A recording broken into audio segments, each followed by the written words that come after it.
কয়দিন পানি খেয়ে রয়েছেন? 3 দিন। আমার ভিডিও নাই, দেখেন আসেনি কিতা। আল্লাহ দেখেন, আপনি বিশ্বাস করবেন আসেন আমার বাসা, আমি আপনার আমার বাসায় নেব। 7 দিন ধরে বসেছি আমরা সেলিমের। আল্লাহ রে আল্লাহ রে আল্লাহ রে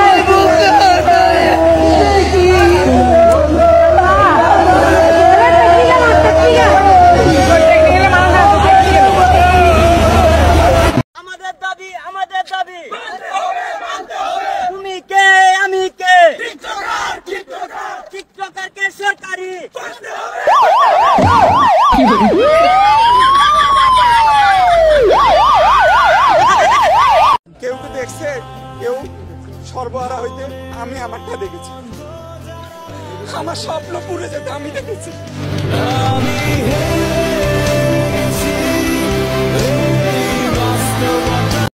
আমরা সবাই জানি 2022 সালেও কিন্তু বাংলাদেশে বন্যা হয়েছিল, আর তখন সবচেয়ে বেশি ক্ষয়ক্ষতি হয়েছিল সিলেট জেলায়। তখন বাংলাদেশ সরকার থেকে ত্রাণ দেওয়া হয়েছিল মাত্র 30 লক্ষ টাকা। বিনিময়ে কি হয়েছে? Video conference, photoshoot, showdown, helicopter দিয়েও পুরো বন্যার্ত এলাকা ঘুরে দেখা হয়েছে, আর নিজের মোবাইলে ফটোশুট হয়েছে। আর এসে বলতেছে আমি তো বুঝি যে স্বজন হারানোর ব্যথা কি জিনিস। আর অথচ এই মানুষটা কোনো সারা শব্দ নাই, কোনো ভিডিও কনফারেন্স নাই, কোনো ফটোশুট নাই, কোনো হেলিকপ্টার দিয়ে বন্যা এলাকা ঘুরে দেখা হয় নাই। হুট করে এসে বলতেছে আমি তোমাদের জন্য বিশ্বের 46টা সংস্থা থেকে 1000 কোটি টাকা ত্রাণ ফান্ড জোগাড় করলাম। কতই না অমানবিক হলে এই কাজটা করতে পারে। আই রেসপেক্ট ডক্টর ইউনূস সাহেবকে। অথচ এই মানুষটার পিছনে এখন কিছু অমানুষ কুলাঙ্গার সমালোচনা করতেছে, সে নাকি দেশটারে আমেরিকা চীনের কাছে বিক্রি করে দিতেছে। কেমনটা লাগে বলেন? অথচ এই মানুষটা কি নিজের ইচ্ছে আসি ক্ষমতায় বসছে? তাকে সাধারণ জনগণ এবং ছাত্র সমাজ আনি ক্ষমতায় বসাইছে, যে ছাত্র সমাজ গত 16 বছরের একজন স্বৈরা শাসককে সরাইছে। অথচ যে স্বৈরা শাসক গত 16 বছরে পুরা দেশটারে পুরো 14 গোষ্ঠী নিয়ে লুইটা ফুইটা খাইয়া দেশটারে বর্গা দিয়ে রাখছে বিশ্বের বিভিন্ন ব্যাংকের কাছে। অলরেডি দেশের ঋণ $99 বিলিয়ন। সেগুলা নিয়ে তো তাদের মাথা ব্যথা নেই। তাদের মাথা ব্যথা হয়েছে এই মানুষটা কেন আসি ক্ষমতায় বসছে, কেন সে বিনা স্বার্থে এগুলা করতেছে। ভাই তোমাদেরকেই বলতেছি, এখনো সময় আছে, বিবেককে নাড়া দাও, এখনো সময় আছে, অমানুষ থেকে মানুষ হও, দেশের জন্য চিন্তা ভাবনা করো। And people say, why are you doing that? Why? You must be making a lot of money by doing this business. I said, no, I don't make any money out of these businesses. Then why do you run businesses? Because then my answer is I enjoy it. So they can figure out how can one run business without making money for himself? And he says he enjoys it. I said, is there any law in the country that if you decide not to take profit from the company, you'll be punished for that? I said, there is no law. So I'm just taking advantage of it. I don't take the profit out of the company. বউর অনুমতি ছাড়াই আমি গান গাইতে পারতাম না। বউর অনুমতি লাগলে তো সমস্যা আছে না, বউয়ের কথা না চলিলে সংসারে ঝামেলা, তারে লইয়া করছি সংসার, তারে লইয়া 20 বছর দাঁড়াইছি, সে কথা শুনন লাগবো নাহলে জিগাইব। সন্ধ্যাবেলা বাসায় গেলে গলাতে দরিয়া, কি করে জোরে বানের স্বামী, সত্য কইরা বলো না আমি আসি তোমার পাশে।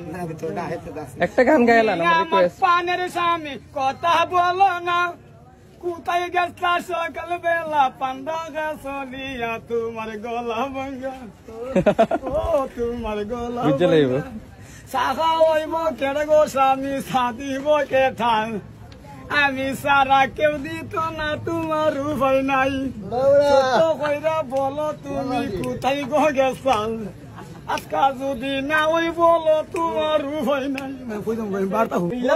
লাগি আর যাইতাম না, আমি ডর করছেন পারি দিতাম পারি না, ওখান আইসি আর আমি যাইতাম না। আমি তো বিয়া করে লেছি, পরে ঢাকা শহর বাড়িতে পড়াশোনা করতে, বুড়া বেড়া বিয়া করে লেছি, এবার মাথায় চুল কম। এই কই আনছো? প্রথমে সুন্দর মনে করছেন, এটা গরম, কি গরম।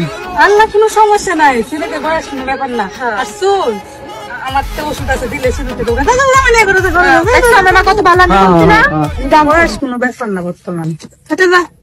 হঠাৎ করে রেস্কিউ টিম একটি বোট লক্ষ্য করলো যে একটি লাশ পানিতে ভাসতেছিল। তারা বোটটিকে একটুখানি লাশের ফাঁসে নিল।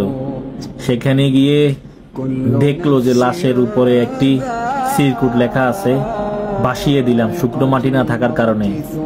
যদি আপনাদের হাতের নাগালে শুকনো মাটি থাকে তাহলে একটু দাফন কাফনের ব্যবস্থা করে দিয়েন। কতটা অসহায় হলে মানুষ এভাবে আত্মীয় স্বজনের লাশ ভাসিয়ে দেয়। একটাবার চিন্তা করছেন,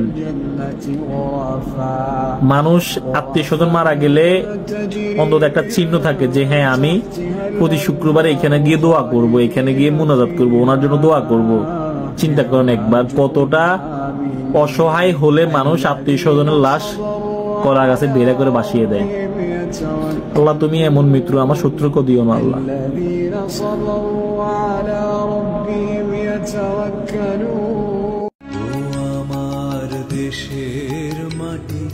বন্যা দুর্গতদের উদ্ধারে ছুটে যায় বিভিন্ন বাহিনীর হেলিকপ্টার। একে একে উদ্ধার করা হয় আটকে পড়া বানভাসী মানুষকে।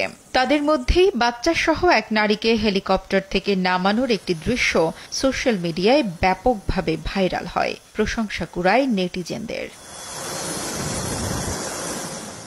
ভাইরাল ভিডিওতে দেখা যায় কোলে বাচ্চা নিয়ে হেলিকপ্টার থেকে র্যাব সদস্যের হাত ধরে নামছেন এক নারী।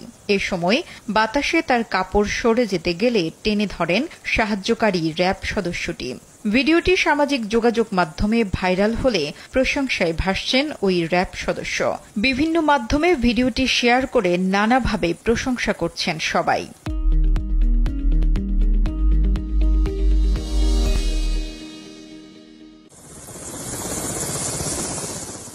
জানা গেছে ফুলগাজী উপজেলার বাসিন্দা অন্তঃসত্ত্বা সুমি বেগম ঘরবাড়ি হারিয়ে ঠাঁই নিয়েছিলেন আশ্রয় কেন্দ্রে। প্রসবের সময় ঘনিয়ে আসায় কেন্দ্রেই অসুস্থ হয়ে পড়েন এই নারী। এরপর সেনাবাহিনীকে খবর দেওয়া হলে শুক্রবার তাকে হেলিকপ্টারে করে নেওয়া হয় কুমিল্লার সম্মিলিত সামরিক হাসপাতাল সিএমএইচে। সেখানে একটি ছেলে সন্তানের জন্ম দেন সুমি বেগম।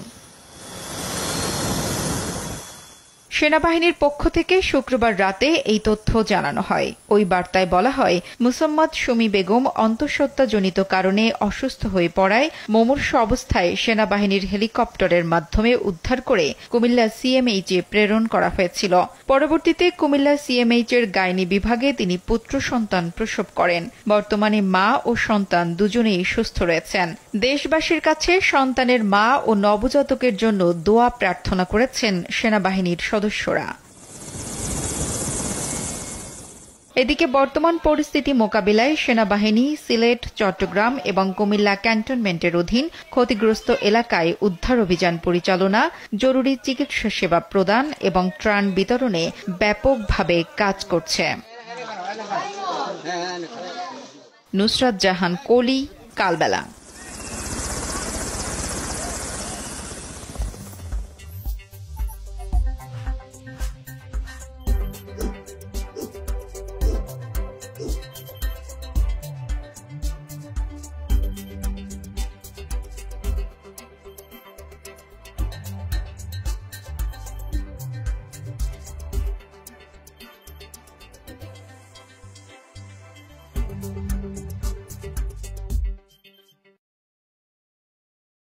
প্লিজ আমাকে ক্ষমা করে দাও, প্লিজ প্লিজ আমাকে ক্ষমা করে দাও, প্লিজ।